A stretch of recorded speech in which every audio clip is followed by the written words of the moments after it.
Assalamu alaikum wa rahmatullahi wa barakatuhu. Today we will study ruku number 19, Surah Al-Baqarah, ayat 153 to 163, total 10 ayat. أعوذ بالله من الشيطان الرجيم. بسم الله الرحمن الرحيم. يا أيها الذين آمنوا استعينوا بالصبر والصلاة إن الله مع الصابرين. O you who have believed, seek help through patience and prayer. Indeed, Allah is with patient. وَلَا تَقُولُوا لِمَنْ يُقْتَلُ فِي سَبِيلِ اللَّهِ أَمْوَاتٌ بَلْ أَحْيَاءٌ وَلَكِنْ لَا تَشْعُرُونَ. And do not say about those who are killed in the way of Allah, they are dead. Rather, they are alive, but you perceive it not. وَلَنَبْلُوَنَّكُمْ بِشَيْءٍ مِّنَ الْخَوْفِ وَالْجُوعِ وَنَقْصٍ مِّنَ الْأَمْوَالِ وَالْأَنفُسِ وَالثَّمَرَاتِ وَبَشِّرِ الصَّابِرِينَ. And we will surely test you with something of fear and hunger and a loss of wealth and lives and fruits. But give good tidings to the patient. الَّذِينَ إِذَا أَصَابَتْهُم مُّصِيبَةٌ قالوا إنا لله وإنا إليه راجعون. Who, when disaster strikes them, say, indeed we belong to Allah and indeed to Him we will return. أولئك عليهم صلوات من ربهم ورحمة وأولئك هم المهتدون. Those are the ones upon whom are blessings from their Lord and mercy, and it is those who are rightly guided. إن الصفا والمروة من شعائر الله ومن حج البيت واعتمر فلا جناح عليه أن يطوف بهما ومن تطوع خيرا فإن الله شاكر عليم. Indeed, As-Safa and Al-Marwa are among the symbols of Allah. So whoever makes Hajj to the house or performs Umrah, there is no blame upon him for walking between them. And whoever volunteers good, then indeed Allah is appreciative and knowing. إن الذين يكتمون ما أنزلنا من البينات والهدى من بعد ما بيناه للناس في الكتاب أولئك يلعنهم الله ويلعنهم اللاعنون. Indeed, those who conceal what we sent down of clear proofs and guidance after we made it clear for the people in the scripture, those are cursed by Allah and cursed by those who curse. إِلَّا الَّذِينَ تَابُوا وَأَصْلَحُوا وَبَيَّنُوا فَأُولَئِكَ أَتُوبُ عَلَيْهِمْ وَأَنَا التَّوَّابُ الرَّحِيمُ. Except for those who repent and correct themselves and make evident what they concealed, those I will accept their repentance, and I am accepting of repentance and merciful. إِنَّ الَّذِينَ كَفَرُوا وَمَاتُوا وَهُمْ كُفَّارٌ أُولَئِكَ عليهم لعنة الله والملائكة والناس أجمعين خالدين فيها لا يخفف عنهم العذاب ولا هم ينظرون. Indeed, those who disbelieve and die while they are disbelievers, upon them will be the curse of Allah and of the angels and the people all together, abiding eternally therein. The punishment will not be lightened for them, nor will they be reprieved. وَإِلَهُكُمْ إِلَهٌ وَاحِدٌ لَا إِلَهَ إِلَّا هُوَ الرَّحْمَنُ الرَّحِيمُ. And your Lord is one God. There is no deity worthy of worship except Him, the entirely merciful, the especially merciful. So, dear brothers and sisters, let's plunge deep down into the commentary of these ayat. Allah has now officially appointed Ummah-e-Muslima as Ummah-e-Wast, a balanced, moderate and just community. After the change of Qibla, this declaration is not just symbolic but carries deep responsibility. As you studied in the previous ruku number 17 and 18, Allah laid out the foundational principles, traits and characteristics and training principles for this new Ummah. So let's revise it for clarity. Number one, this Ummah is Ummah-e-Wast, means it maintains balance in every aspect of their life. They doesn't lean to extremes but walk on middle path. Secondly, this Ummah is witness over all humanity. That means that they must seek knowledge. Third, they promote goodness and prevent evil. They must not fear the blame of any blamer while standing for truth. Their fear is only Allah, not of people. Fourth, they are the people of zikr and shukr. 5. Now, in this verse, ayah number 153, Allah continues the training by correcting the mindset about pain and struggle. When Allah says that, O you who believe, seek help through patience and prayer. Seek help in the time of trouble through patience. Patience means staying calm, firm, and trusting Allah during hard times.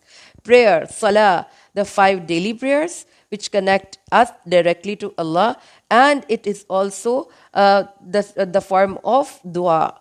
It gives us peace and strength. So Allah is teaching us that when life gets tough, when you face loss, sadness, or pain, don't just break down or feel helpless and sad. Instead, turn to these two powerful tools, patience and prayer. And these are not the signs of weakness, but of spiritual strength. And Allah promises that He is with those who are patient. That means His support, mercy, and guidance are close to them. This ayah also reshapes how we view people who go through hardships. Society may call them poor souls or helpless victims, but the Quran honors them. It says they are not to be pitied, they are to be congratulated, because enduring pain with patience brings them closer to Allah. So for this training point for this ummah is, when facing trials, don't collapse emotionally. Use patience and prayer as your tool. Know that Allah is with you, not just watching, but actively supporting you. And then coming ayah number 154. Right after that, Allah talks about the people who go even further. What do? Not just patience, but sacrifice. These are the ones who give their lives for Allah's cause. And what does Allah say? Don't call them dead. They are alive. You just can't see it.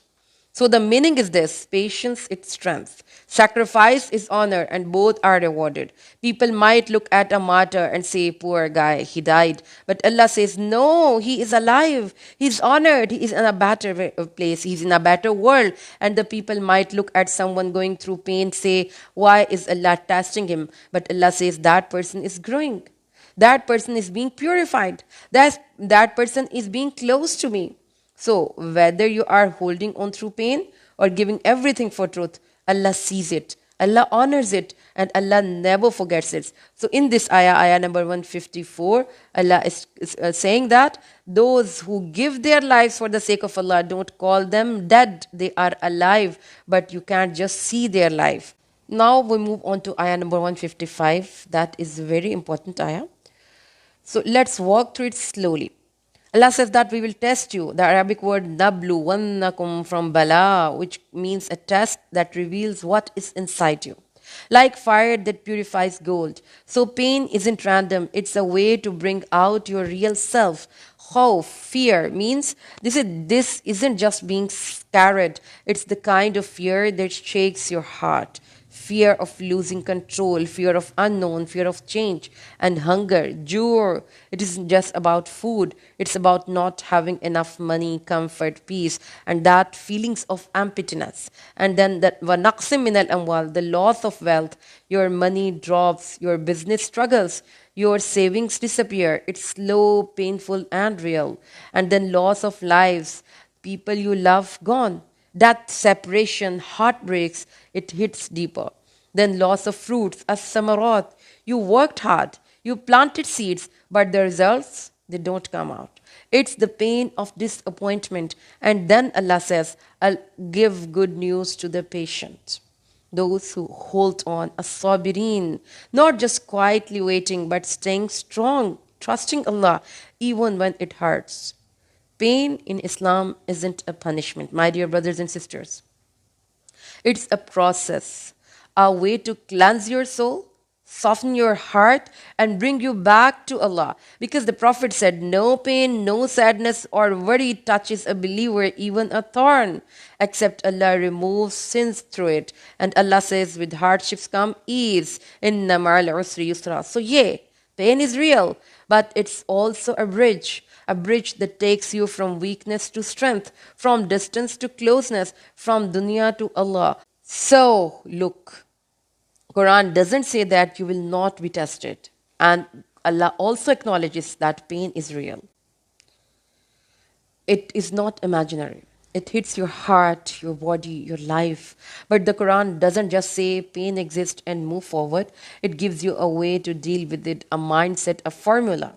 In Surah Al-Baqarah, ayah number 156, Allah describes the people who go through hardships and still carry themselves with dignity. He says that those, when a calamity strikes them, say, indeed, we belong to Allah and to Him we will return. This is not just a sentence, it's a whole attitude, my dear brothers and sisters.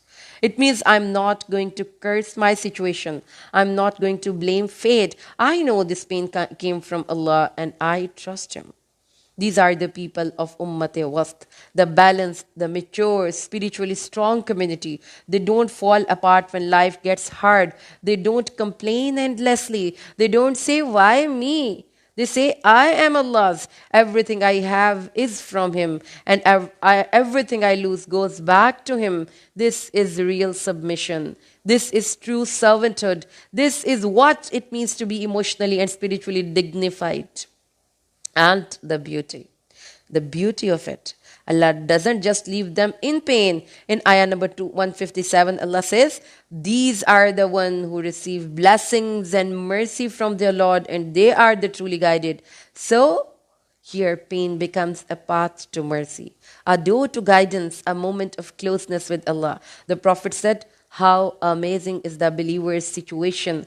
Every matter is good for him. If something good happens, he is grateful. If something bad happens, he is patient. And in both situations, he earns reward. And that is only for the believers. So, yeah, pain is a part of life. But how you carry yourself, that is what defines your soul. And the Quran teaches you to carry it with faith, dignity, and surrender. That is not weakness, that is the highest strength. And Salama, he was deeply in love with her husband Abu Salma. They were among the earliest Muslims and their marriage was full of love, faith and sacrifice of Islam. But when Abu Salma passed away, Salama was devastated. Her heart was broken and she didn't know how to move forward. In that moment of agony and pain, the Prophet Muhammad taught her a dua. That was, Inna lillahi wa inna ilayhi raji'un. Allahumma ajurni fi musibati wa akhlif li khayran minha.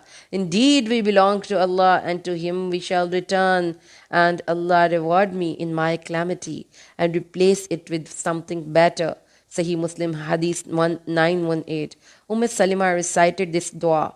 But in her heart, she thought, who could be the better than Abu Salima? She couldn't imagine anyone replacing him.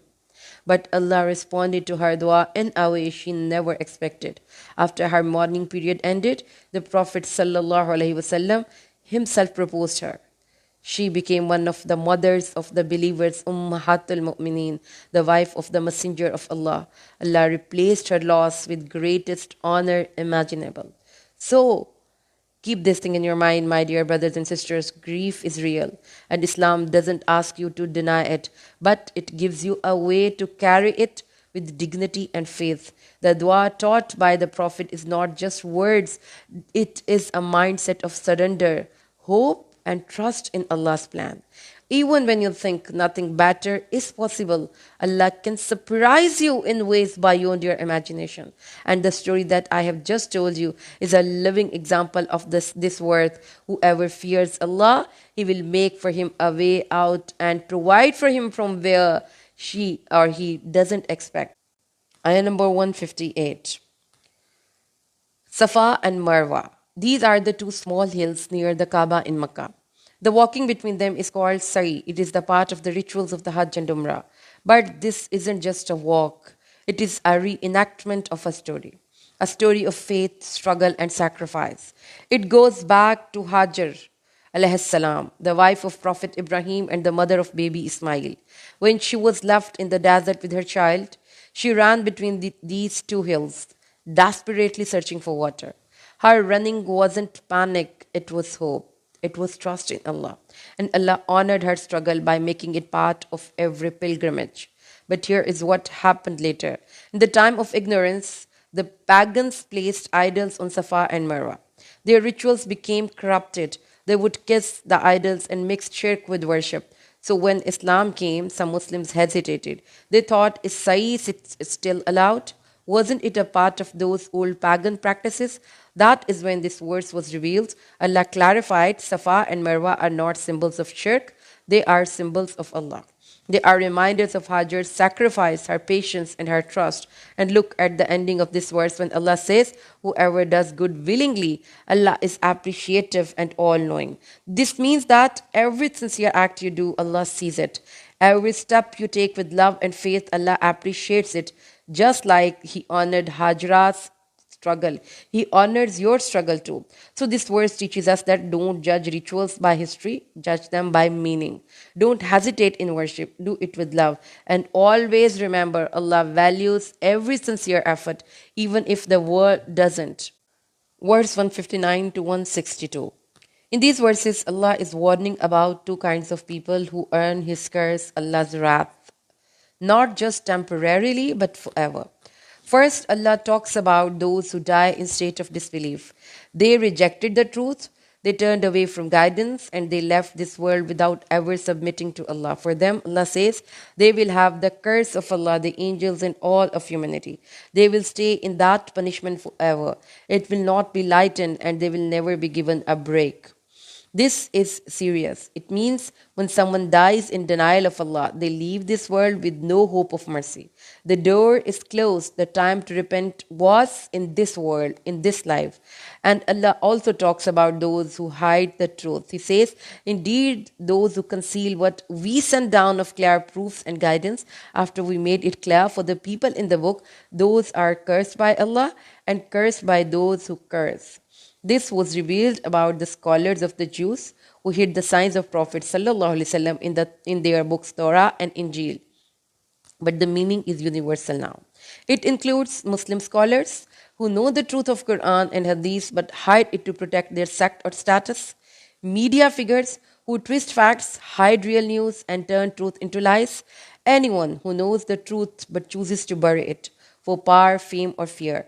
Allah says, except those who repent, correct themselves, and openly declare the truth, Allah will accept their repentance. So yes, there is a way back, but it requires a real change, not just regret, but repair. So to conclude, we will just look upon this ruku. This ruku hits deep.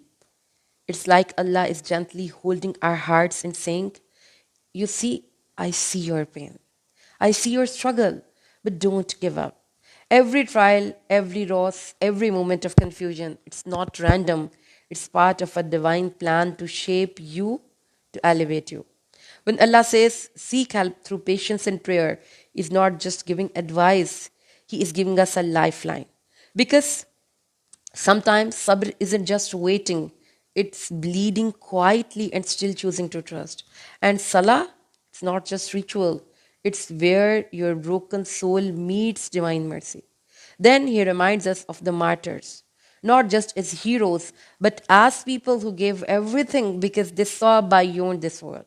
And the story of Hajar alayhi salam running between Safa and Marwa. That is not just a story. That is a mother's desperation turned into worship. Her footsteps became part of our deen and worship. And finally, Allah draws a line.